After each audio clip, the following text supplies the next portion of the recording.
الحمد لله رب العالمين، والصلاة والسلام أتمان الأكملان على سيد الأنبياء والمرسلين سيدنا ونبينا محمد وعلى آله وأصحابه أجمعين. أما بعد، السلام عليكم ورحمة الله وبركاته. برادران و خواهران موحدم، بارك الله فيكم. بإذن الله سبحانه وتعالى این حلقه ما حلقه 24 از آموزش کلمة التوحید، کلمة الطیبه، لا اله الا الله، لا معبود بحق الا الله، نیست معبودی بر حق بجز الله می باشد. و ما در 4 حلقه گذشته شرط اولی لا اله الا الله، شرط صحت اولی لا اله الا الله را به شما بیان کردیم که از این 7 شرط اولین شرطش علم است و به علم لا اله الا الله صحیح نخواهد شد و به کسی لا اله الا الله منفعت نخواهد داد مگرم به این 7 شرط ها.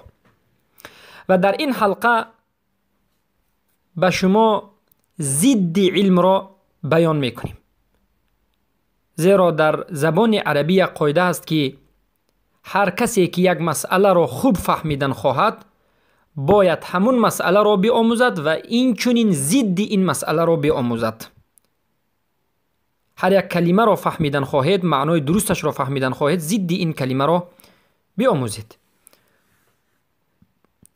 شرط اولی لا اله الا الله علم است. اما وقتی که علم نابود شد چی به وجود می آید؟ جهل به وجود می آید. جهل، بیخبری، بیعلمی و جهل و جهالت. جهل در اینجا موضوعی که ما امروز به شما ذکر میکنیم کفر الجهل.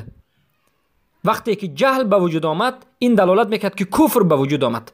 وقتی که از انسان مسلمان علم نابود شد، یعنی یک کسی بگوید که من مسلمانم، برای آن که لا اله الا الله را من نطق میکنم، میگویم، اما علم به لا اله الا الله ندارد، هیچ علم خبری ندارد، پس دلالت میکند که لا اله الا الله به این انسان منفعت نمی بخشد، زیرا این انسان جاهل است.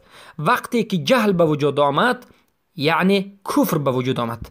برای همین علما میگن کفر الجهل، یکی از نمودهای کفر جهل است. کفر الجهل، کفر جهل. معنای این سخن ما این است که هر کسی به کفر و یا شرک اکبر، به کفر اکبر و یا شرک اکبر واقع بشود به سبب جهل، به سبب نادانی و از دین الله هیچ خبری پیدا نکند و آن چیزی که الله سبحانه و تعالی طلب نموده است، خواسته است، این را انجام ندهد در فهمیش و در علم، یا که به این انسان دعوت نرسیده باشد، یا که رسیده باشد و کامل نباشد، یا که اینچنین هر کسی که به وی حجت قائم شده باشد، علم رسیده باشد، اما به این حجت رسیده قانع نشده باشد یا که نفهمیده باشد و در کفرش باقی مانده باشد. قصدن، باید بدونید که عنادن، قصدن، یا که با یک تأویل، یا که به سبب جهل، پس حس بکند، خودش را حس بکند که من در حق هستم. اصل در ضلالت است، در گمراهی است، در کفر است، به سبب جهل و به سبب تعویل جاهلانه که انجام داده است، اما گمان کند که خودش فکر بکند که در حق است، در گمراهی است، فکر میکند که در حق است. پس در این حالت این انسان کافر است و اسم کفر از این انسان دور نشده است و هیچ ممانعت در تکفیر کردنش وجود ندارد، یعنی تکفیر کردنش، کافر گفتنش جایز است. پس این اصل موضوع ما بود، یعنی ضد علم جهل است و جهل به نهایت یک مسئله خطرناک است. بارک الله فیکم. ما در این حلقه مختصرا به شما معلومات میدهیم، زیرا در مسئله تکفیر و در مسئله کفر و در مسئله شرک ما باب جهل را، موضوع جهل را به نهایت در حلقه های زیاده به شما کاملا رسانیدیم که در بیان سنت، در گروه بیان سنت و کشف بدعت وجود دارد، در حلقه های بالا وجود دارد که در مسئله جهل به تفصیل صحبت کردیم. و به این گفته ها ما که جهل هم کفر هست دلیل داریم. اولین دلیل من سوره زخرف آیه 37 است که الله سبحانه و تعالی میگوید اعوذ بالله من الشیطان الرجیم و انهم لیصدونهم عن السبیل و یحسبون انهم مهتدون.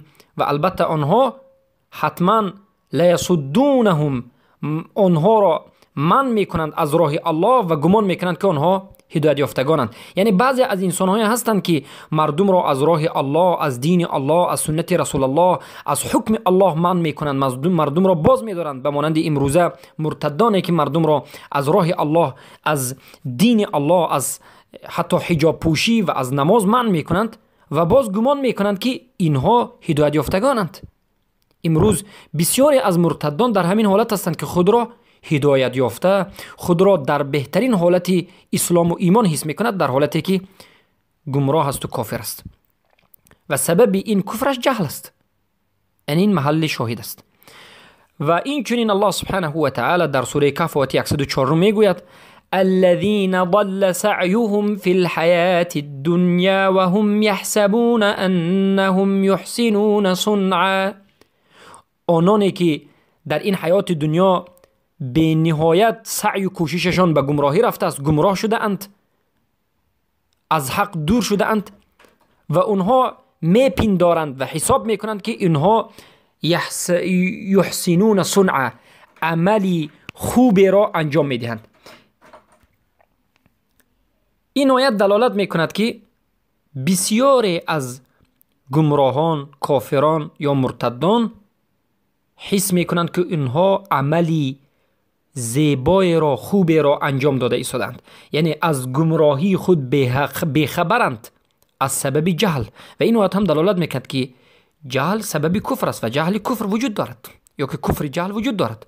و این چین در سوره انعام آیه 54 الله میگه انه من عمل منکم سوءا بجهالة ثم تاب. یعنی البته هر اون کسی که عملی را از شما، عملی بدی را از شما به سبب جهل انجام داد و بعد از این توبه کرد. و این آیت هم دلالت میکند که در بعضی حالتها عملی بد را، عملی گمراهی را و کفر را از سبب جهالت انجام دادن ممکن است. و حتی بعضی اهل سلف میگفتند که هر کسی که گناه انجام میدهد و جاهل است، برای اینکه کسی که عاقل است گناه را انجام نمیدهد. و این چون الله سبحانه و تعالی در سوره توبه 93 میگه و تبع الله علی قلوبهم فهم لا یعلمون. الله به قلب های اونها مهر زده است و اونها بیخبرند، لا یعلمون، نمیدانند. یعنی کافر شده اند و نمیدانند، بیخبرند، در جهالتند. و این چنین آیت دیگر سوره ملک آیت 10 آمده است که میگه و قالوا لو كنا نسمع او نعقل ما كنا في اصحاب السعیر. انسان هایی که به دوزخ، به قسم سعیر داخل میشوند، در بعد از این که به دوزخ داخل میشوند ندا میکنند و میگویند و قالوا اگر ما این رسولان الله را و قرآن را گوش میکردیم و نعقل، محل شاهد اینجا است، و عقل می داشتیم، یعنی جاهل نمی بودیم، از اصحاب سعیر نمی شدیم، از دوزخیان نمی گشتیم. یعنی این به سبب گوش نکردن، به سبب اطاعت نکردن و به سبب عقل را به جا آوردن و به سبب جهل انسان ها صاحب سعیر و صاحب یکی از طبقه‌های سخت‌ترین دوزخ گشتند. و این چین در سوره روم آیه 29 آمده است بل اتبع الذين ظلموا اهواءهم بغیر علم. یعنی بلکه آنانی که ظلم کرده اند و پیروی کرده اند تابع هوا و هوس‌های خودشان شده اند و به خودشان ظلم کرده اند بغیر علم، از سبب بی‌علمی، ندانسته، از سبب جهالت. عاقبت هم اینها کفر و گمراهی است. و اینچنین الله سبحانه و تعالی در سوره بقره 118 میگه و قال الذين لا يعلمون لولا يكلمنا الله او تأتينا آیه. و میگویند آنانی که نمیدانند، یعنی آنانی که بیخبرند، جاهلند، میگن که اگر الله به ما صحبت بکند یا که به ما یک آیت بفرستد، یعنی این آیت دلالت میکند که سبب کفر اونها نادانی و جهالت بود. و البته در این موضوع ما به نهایت با تفصیل در چخیلی که بیان کردیم، حلقه گذشته بیان کردیم. و سبب جهل عادتا 3-4 چیز است. اولا عجز، یعنی ناتوانی از ادراک و فهم حق، یعنی بعضی انسان ها عاجزی دارند از فهم، ادراک و فهم حق عاجزی دارند. یا که سبب دوم تفریط، تقصیر کردن، به اهمیتی کردن، اهتمام ندادن به دین، اهتمام ندادن به اصول دین، به کلمه لا اله الا الله و بعضی اصول دین، توحید و از شرک دور شدن. بعضی انسان ها تماما اهمیت نمیدن، تفریط کرده اند، تقصیر کرده اند و به دین خود حریص نیستند و همین سبب شده است که جهل به اونها غلبه کرده است. و یعنی سبب پیدایش جهل عجز، یعنی از سبب عقل کوتاه بودنش یا که کمبودی کردن و بی اهمیتی کردن بر دین. و سبب سوم یا که روی گردانیدن از دین، تماما بی اهمیتی کردن، که و این نواقض اسلام است. در شکننده اسلام البته ما به شما شرط دادیم که اعراض، روی گردانیدن از دین، تعلیم نگرفتن دین، تعلیم ندادن دین. و امروز چقدر از مسلمان ها از دین خود روی گردانیده اند، میگویند که من مسلمانم، اما وقتی که سخن الله به آنها گفته می شود غضبشان می آید. وقتی که حکم از حکم الله به آنها رسانیده می شود غضبشان می آید. اعوذ بالله من ذلك. و این اعراض است. و سبب چهارمی جهل این کبر، روی گردانیدن سومش بود. کبر و دروغ شماریدن دین سبب می شود که جهل پیدا بشود. و بسیار امروزه کافران و مرتدان سبب جهلشان انمین کبر اونهاست. بسیار مرتدها سبب جهلش کبرش هست. از سبب کبر دین را نمی آموزد، از سبب دشمنی دین را نمی آموزد و از سبب دروغ شماریدن دین را نمی آموزد و به همین سبب جهل به این انسان پیدا می شد و غلبه می کند. پس بارک الله فیکم. به شما بیان میکنیم نمودهای کفر و علاقه بین نوعهای کفر، نمودهای کفر و کفر جهل. نمودهای کفر برادر عزیزم و خواهر بزرگوارم زیاد است. چخیلی که ما سخن ابن القیم جوزی را در حلقه های گذشته ذکر کردیم و بیان کردیم که کفر اکبر 6 نمود دارد و بعضی از علما نمودهای زیاد را ذکر کردند. به مانند نمود اول کفر تکذیب، کفر جحد، و بعضی علما کفر تکذیب و کفر جهل را یکی ذکر کردند.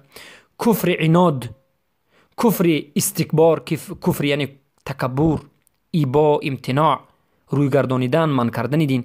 کفر اعراض و تولی، کفر اعراض کردن، روی گردانیدن از دین. و کفر جهل، کفر جهل هم ببینید در قطار این کفرها وجود دارد، یعنی اینچنین از سبب جهل هم انسان کافر می شود. و کفر شک و کفر نفاق، از سبب شک هم انسان کافر می شود. کسی به اصول دین، به قرآن، به سنت و به چیزی که صریح و ثابت ذکر شده از شک بکند کافر است. و اینچنین کفر نفاق وجود دارد. بارک الله فیکم. پس هر کسی که به سبب جهلش دین را تکذیب بکند، دین را دروغ شمارد، پس این کفرش کفر جهل است. یعنی به سبب کفر، به سبب جهل کافر شده است، به سبب جهل تکذیب کرده است و به سبب جهل کافر شده است. و اما کسی که دین را دروغ شمارده است، نه به سبب جهل بلکه به سبب کبر و به سبب قصدن دشمنی کردن، در این حالت کفرش کفر عناد و استکبار است. یعنی دروغ شماریدن دین به دو سبب شدنش هم ممکن است. دروغ شماریدن دین به سبب جهل، در این حالت کفرش کفر جهل است، یا که دروغ شماریدن دین به سبب کبر و عناد، در این حالت سبب کفرش کفر کبر و عناد است. و امروز خود شما نظر بکنید، انسان هایی که منصبدار هستند و بسیار مرتدانی که امروز به حکم غیر الله حکم میکنند، سبب کفر اونها کفر عناد و کفر کبر است. به سبب استکبار و به سبب کبر و به سبب دشمنی به دین، در این حالت اونها دین را دروغ میشمارند. لباسی که قرآن و سنت به زنها و مادران و خواهران موحد فرض کرده است و حجاب است، این را رد میکنند، میگن که این وجود ندارد، این از دین نیست، این اسلام از این چنین پاک است. این چنین صحبت ها میگن. لباس سیاه وجود ندارد، در حالتی که لباس سیاه این لباس بهترین زن است. و این مرتدان چرا حجاب را منع کردند و این مرتدان چرا ریش را منع کردند و این مرتدان چرا نماز را منع کردند؟ سبب منعشان و سبب دروغ شماریدن این عملهای اسلامی و سبب رد کردنشان این احکام اسلامی را سببش کبر است و عناد و قصدن بازی و دشمنی به دین است و اینها مرتد و کافرند و سبب کفرشان کبر است. اما انسان‌های عادی که امروز دین را دروغ می‌شمارند، به مانند بعضی از انسان‌های عادی جاهلی که تماماً جهالت غلبه کرده است، می‌بینید که نماز را رد می‌کند. می‌بینید بعضی از جهلا حرام بودن شراب را رد می‌کند، حلال می‌گوید اعوذ بالله من ذلک و این کفر استحلال است. و می‌بینید که قرآن را رد می‌کند. کفرش، سبب کفرش کبر نیست بلکه جهل است، از سبب جهل است. پس در این حالت میگیم که این کافر است و سبب کفرش جهل است و سبب دروغ شماریدن دین به سبب جهلش است. الله المستعان. و این چنین کفار نمودهای خود را دارند. کفار مثلا کافرها هست انسان‌هایی که دین را دروغ میشمارد و کافرهای هست که سبب کفرش جهد است، دین را ترک میکند، رد میکند. و کافرهای است که به دین دشمنی دارد، سبب کافریش دشمنی است. و کافرهای است که امتناع هست، ممتنع شدن از دین است، یعنی دیگر انسانها را از دین میدارد یا که خودش را میداند.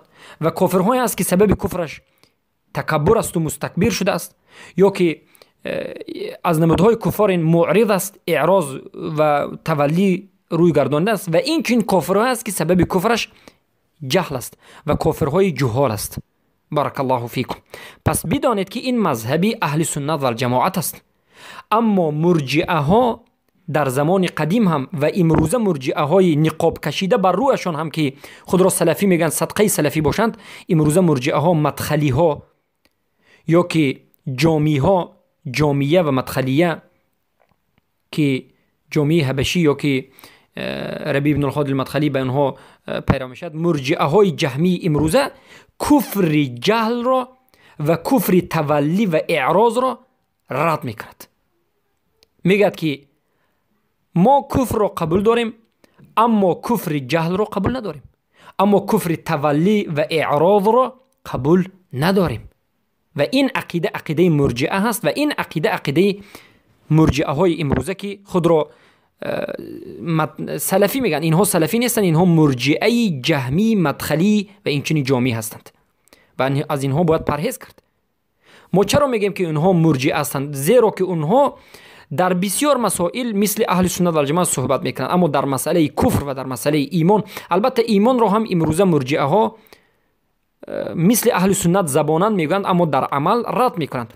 و اما در مسئله کفر صراحتا آشکارا کفر جهل را رد میکنند، کفر تولی و اعراض را رد میکنند و عقیده اهل سنت و الجماعت را عقیده خوارجی میگویند. وقتی که این سخنهای ما را میشنوند حکم به خروج میدن. چه خیلی که ابن القیم الجوزی، ابن تیمیه رحمه الله، چه خیلی که محمد ابن عبدالوهاب رحمه الله را اهل ارجاء مرجئه ها، جهمی ها، صوفی ها، خوارج می نامید، امروز این مدخلی ها که خود را سلفی میگن صدقه سلف باشند و این بیشرمان و بیخردان و بیعلمان و جاهلان اهل سنت و اهل حق و فرقه ناجیه که کفر جهل را اثبات میکنند، کفر تولی و اعراض را اثبات میکنند و سخن علمای نجر را ذکر میکنند، این چنین انسان ها را میگد اینها خوارج است و اعوذ بالله من ذلک. و البته ما از مرجئه های جهمی براءت میجوییم و از خوارجی و اهل تکفیر براءت میجوییم و ما وسط هستیم و فرقه اهل سنت و الجماعت را اثبات میکنیم.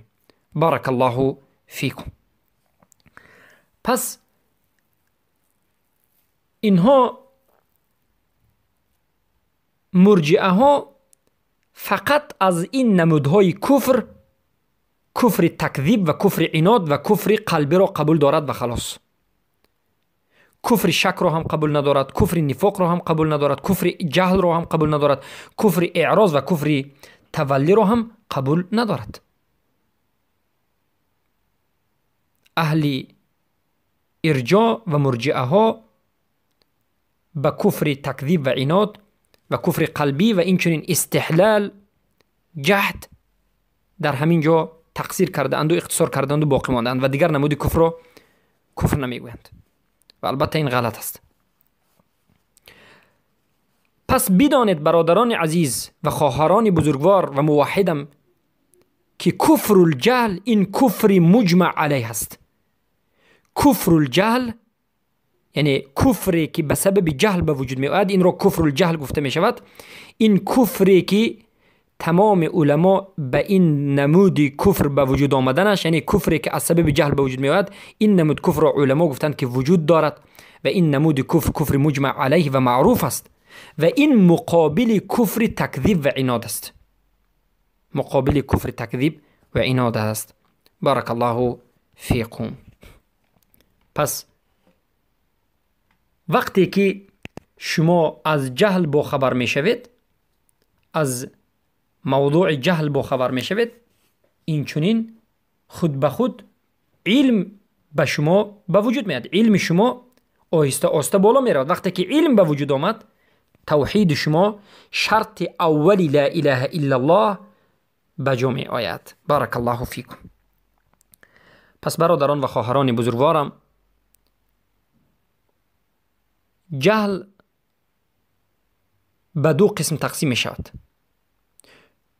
کفر جهل به دو قسم تقسیم می شود. کفر جهلی که به سبب نرسیدن حجت لعدم بلوغ الحجه به وجود آمده است. یعنی بعضی کفری که از سبب جهل به وجود آمده است، جهل سبب پیدا شدن جهل این بود که حجت نرسیده است، قرآن و سنت به یک انسان نرسیده است و انسان جاهل می شود و به سبب جهلش کافر می شود. و دومین نمود کفر جهل این از سبب نفهمیدن حجت. قرآن و سنت به یک انسان رسیده است اما قرآن و سنت را نفهمیده است یا که خطا فهمیده است و به سبب این به جهل واقع شده است و به کفر واقع شده است. پس دانید که بسیاری از علمای اهل سنت و جماعت قسم دوم را، یعنی حجت رسیده است اما حجت را نفهمیده است، این قسم را قسم کفر جهل نمیگویند بلکه کفر عناد میگویند. اما همه علما اتفاق میکنند که هر دوی این نمودی کفر جهل هم صاحبش کافر میشود. فقط در وصف نامش اختلاف کردند. بعضی از علما گفتند که اگر حجت رسد و اما حجت را نفهمد، بلوغ الحجت شود اما حجت را نفهمد، یعنی قرآن و سنت به یک انسان رسید اما نفهمید، در این حالت این میگن کفرش کفر عناد است. و بعضی از علما میگن که این کافر است لیکن سبب کفرش جهل است و بعضی میگن که کفرش سببش عناد است، قصداً رد کردن است. اما به کسی که حجت نرسید و جاهل ماند و به کفر به سبب جهل رسید، در این حالت همه اتفاق میکنن که این کافر است صاحبش و سبب کفرش جهل است و در دو حالت هم همه علما اتفاق میکنن که کفر است. بارک الله فیکم. و قسم های جهل زیاد است. اقسام جهل گوناگون است. بمانند جاهل بودن در اصل دین و در اصل اسلام، بمانند کافری اصلیه که جاهل از اسلام است. یک کافر اصلی بمانند یهود و نصارا، اهل کتاب میگویم، اهل کتاب کافر اصلی است و به اصل اسلام یا که از اسلام کاملا جاهل است و همین جاهل بودنش از اسلام، ندانستنش از اسلام، بیخبر بودنش از دین اسلام، این سبب شده است که در کفر اصلیش باقی ماند. قسم جهل دوم الجاهل بالتوحید، جاهل بودن از توحید، مرتدی که واقع در شرک شده است از سبب جهل. بمانند که این رو ما کفر اصلی گفته نمیتوانیم. این یک انسانی که خود را مسلمان مینامد اما از اصل دین توحید دور مانده است. از اصل دین توحید در جهالت مانده است، بی علم است و به شرک واقع شده است. به مانند بسیاری امروزه مسلمان هایی که خود را مسلمان میگن، لا اله الا الله میگن، هیچ اهمیت به توحید نمیدهند، از توحید سخن هم نمیکنند، از توحید سوال هم نمیکنند، از توحید سخن هم گوش نمیکنند، وقت هم ندارند و به سبب همین از توحید دور شدن و جهلشون به سبب جهل شرک را انجام میدهند. بیخبرند، نمیدانند که این شرک است. در گرد قبر طواف میکند، انسان پرستی میکند، سنگ پرستی و اولیا پرستی میکند، نمیداند که این شرک است، برای اینکه این بیخبر است و این هم کافر است و سبب کفرش جهل است. و قسم سوم جهل، جاهل بودن از فروع دین، جاهل بودن به فروع دین. فروع دین یعنی در اصل دین خوب است، لیکن در فروع دین به مانند حکم نماز یا که حرام بودن خمر بیخبر است، که البته در فروع دین ما اگر حجت نرسیده باشد یک باره کسی رو کافر یا که تکفیر حکم نمیدیم، اما حجت رسیده باشد و استحلال کند، چیز حرامی رو بعد از فهمیدن حلال بگوید، به اجماع علما در این حالت کافر خواهد شد و تکفیر کرده می شد. پس بارک الله فیکم، مسئله علم مسئله بینهایت ضروری است و به هر یک انسان موحد ضرور است که از علم توحید با خبر باشد و این چنین فهمیدن جهل هم ضرور است. بناگاه فریفته مرجعه های این زمانه، جهمیه های این زمانه، اهل بدعت این زمانه که امروز نقاب خود را نو کرده اند و خود را سلفی میگویند و این نمود کفرها را رد میکنند و میگن که این چنین کفر نیست، به فریفته اونها نافتید. پس بارک الله فیکم، جهل نمودهای یا که قسمهای این چنین با دیگر دارد. سوال شدنش ممکن است که چرا جهل به انسان پیدا می شود.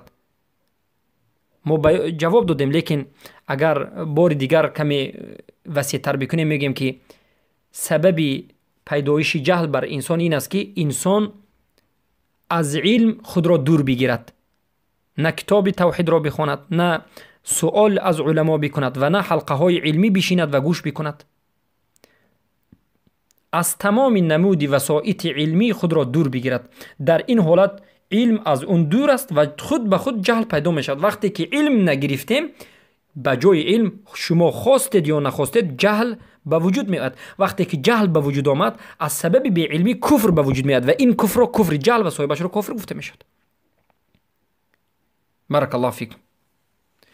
و این چنین سبب پیدایش جهل این است که یک چیز را به خلاف وی اعتقاد کردن و این البته خود جهل همین است. اعتقاد کردن یک چیز به خلاف حقش، یک چیزی درست را نادرست اعتقاد میکنه. پس بارک الله فیکم، هر کسی که جاهل به توحید باشد، از توحید بیخبر باشد و واقع به شرک بشود، شرک را انجام بدهد به سبب جهلش، این انسان را مؤمن گفته نمی شود و این انسان اعتبار مؤمنی ندارد. لا یعتبر مؤمنا. هر کسی که از توحید و اصول دین جاهل بماند و به سبب جهلش واقع به شرک بشود، از جهل به شرک واقع بشود، چرا که از اصول دین جاهل است و بیخبر است، این انسان را مؤمن گفته نمی شود.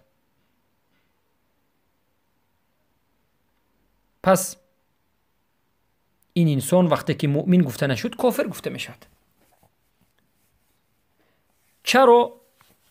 چرا که علما میگن اذ الجاهل بالشیء لا یسمى مقرا به و شاهدا علیه. هر انسانی که از یک چیز جاهل بماند، این انسان را گفته نمی شود که به همین چیزی جاهل مانده اش مقر است، اقرار، همین چیز را اقرار کرده است و به همین چیز شهادت داده است. یعنی یک انسان از یک چیز تماما بیخبر است، یک چیز را تماما نمی فهمد، در یادش هم نیست، بی علم است و جاهل است. در این حالت ما نمی توانیم بگوییم که این انسان همین چیز را که نمیداند نفهمیده است اقرار میکند، همین چیز رو اقرار کرده است و همین چیز رو شاهد شده است و شهادت داده است. معنای سخن این است که هر کسی که از توحید بیخبر است، توحید را تماما نمیداند و جاهل است، از شرک بیخبر است، شرک و توحید را جدا کرده نمیتواند، ما نمیتوانیم بگوییم که این انسان مؤمن است و نمیتوانیم بگوییم که این انسان توحید را اقرار کرده است و شاهد داده است، چرا که این جاهل است، بیخبر است. وقتی که توحید را نمیداند چگونه توحید را اقرار میکند؟ وقتی که توحید را نمیداند چگونه شاهد توحید میشود؟ و سبب کفرش جهل است. پس بر همین اساس هر کسی که در معنای لا اله الا الله به جهالت رود، در معنای لا اله الا الله جاهل باشد، در حالتی که به زبانش بگوید اما معنایش را تماما نداند و این چنین نداند که شرک لا اله الا الله را باطل می کند و دعای غیر الله را کردن و به غیر الله سجده کردن، دعای غیر الله را کردن و حکم به غیر ما انزل الله حکم کردن لا اله الا الله را نابود می کند، این چیزها را نداند، این انسان مسلمان نیست. مسلمان به اعتبار گرفته نمی شود، بلکه کافر است و مشرک است. اما اگر جهلش جهل تفرید باشد، ما به شما بیان کردیم که جهل دو قسم است: جهل افراط و تفرید.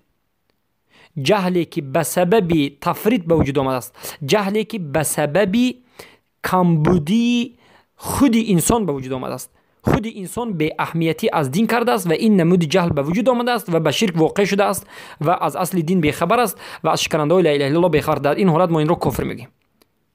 اما جهلی که از سبب نبودن علم و از سبب نبودن علما و از سبب نبودن تماما علم باشد، در این حالت ما میگیم که حکمش در این دنیا کافر است، ما به این مثل کافر معامله میکنیم. اما این نمود انسان ها را به قتل رسانیدن حرام است و جایز نیست.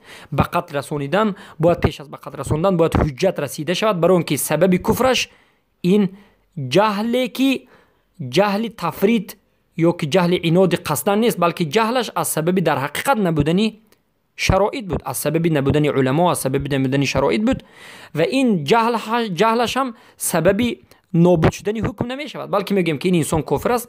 اما این انسان رو به قتل رسانیده نمی شود.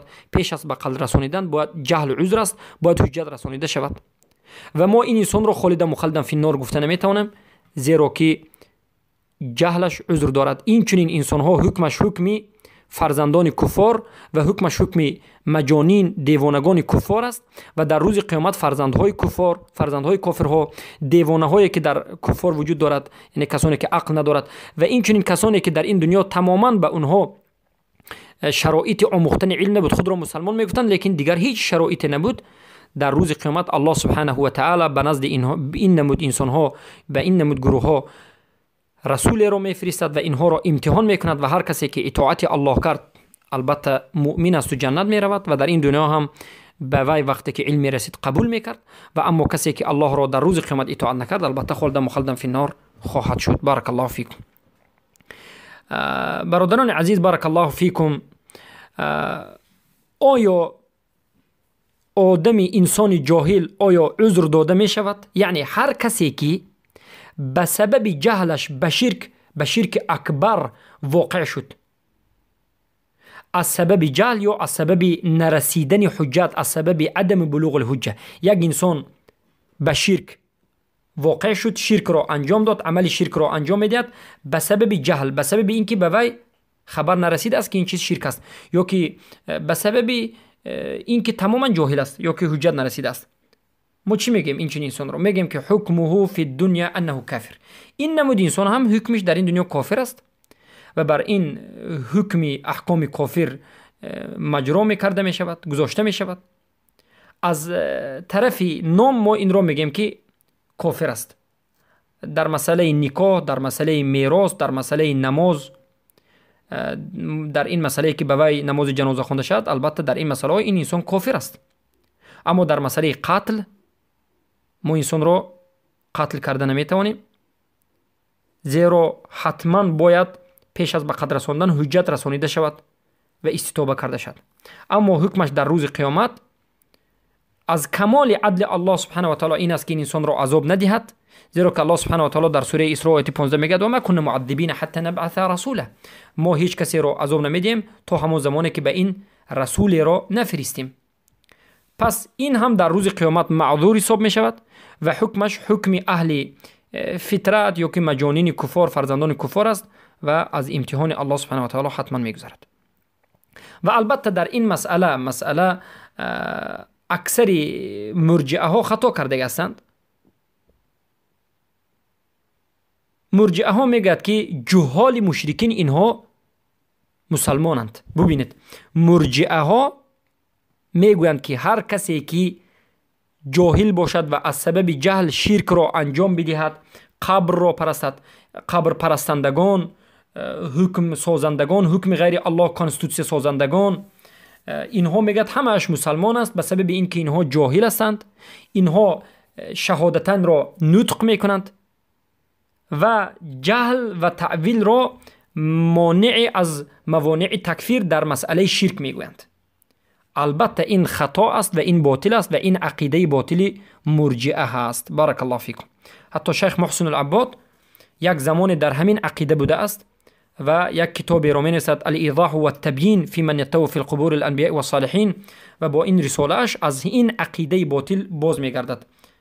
محسن العباد شیخی که در مدینه یک از محدثین بزرگ است که در این شیخ ما کتب سیته را می‌نشستیم و درس می‌گرفتیم و این رساله‌اش رو من خودم قرائت کرده هستم که در اونجا شیخ بیان میکند که هر کسی که به سبب جهل شرک را انجام میدهد کافر است و حکمش در این دنیا حکم کفر است.